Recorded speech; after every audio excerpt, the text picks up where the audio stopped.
नमस्कार सभी केंद्रीय कर्मचारी, राज्य कर्मचारी और पेंशन धारकों का न्यूज एट फर्स्ट इंडिया के वीडियो में एक बार फिर से स्वागत है। मोदी सरकार एनपीएस में कर रही है संशोधन, कर्मचारियों को ओपीएस की तरह ही मिलेगा लाभ। पूरी खबर जानने से पहले चैनल पे पहली बार आए तो प्लीज़ अभी सब्सक्राइब करें, साथ ही साथ वीडियो अगर पसंद आए तो लाइक शेयर करना ना भूलें। आपकी जानकारी के लिए बता दें कि संशोधन से यह सुनिश्चित किया जाएगा कि कर्मचारियों को रिटायरमेंट भुगतान के रूप में उनके अंतिम वेतन का कितना फीसदी मिलना तय हुआ है। आपकी जानकारी के लिए बता दें कि मोदी सरकार इस साल के अंत तक राष्ट्रीय पेंशन योजना में संशोधन कर रही है।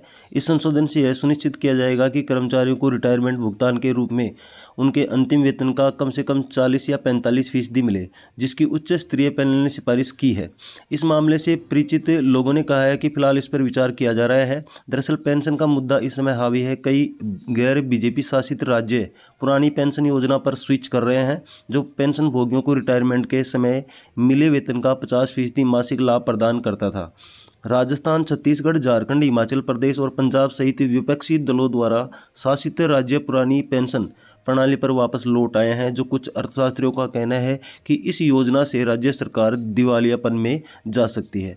देश के सबसे बड़े ऋणदाता भारतीय स्टेट बैंक के मुख्य आर्थिक सलाहकार सौम्य कांति घोष के अनुसार पुरानी पेंशन योजना वित्तीय रूप से अस्थिर है और इसे राज्य सरकारों का कर्ज बढ़ सकता है। साल 2023-24 में भारत का केंद्रीय पेंशन बजट 2.34 ट्रिलियन था। अब जानते हैं कि एनपीएस पर क्या विवाद है। 2004 में शुरू की गई मौजूदा बाजार लिंक्ड पेंशन योजना में ऐसी कोई गारंटी आधार राशि प्रदान नहीं करती है।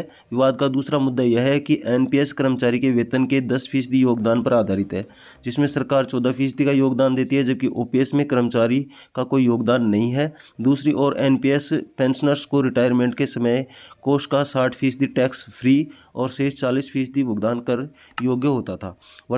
अब जो सरकार इसमें बदलाव करने जा रही है, उसके आधार पर हम कह सकते हैं कि संशोधित पेंशन योजना बाजार रिटर्न से जुड़ी रहेगी, लेकिन सरकार किसी कर्मचारी के अंतिम वेतन का न्यूनतम 40% देने की पद्धति पर काम कर सकता है। यानी इसका मतलब यह है कि यदि भुगतान आधार राशि से कम है तो सरकार को पेंशन में कमी को पूरा करने के लिए हस्तक्षेप करना होगा।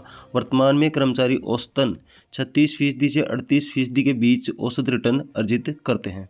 सरकार अंतिम वेतन के 40 या 45% रिटर्न पर भी विचार कर रही है। मिलते हैं अगली अपडेट के साथ, तब तक के लिए जय हिंद, जय भारत।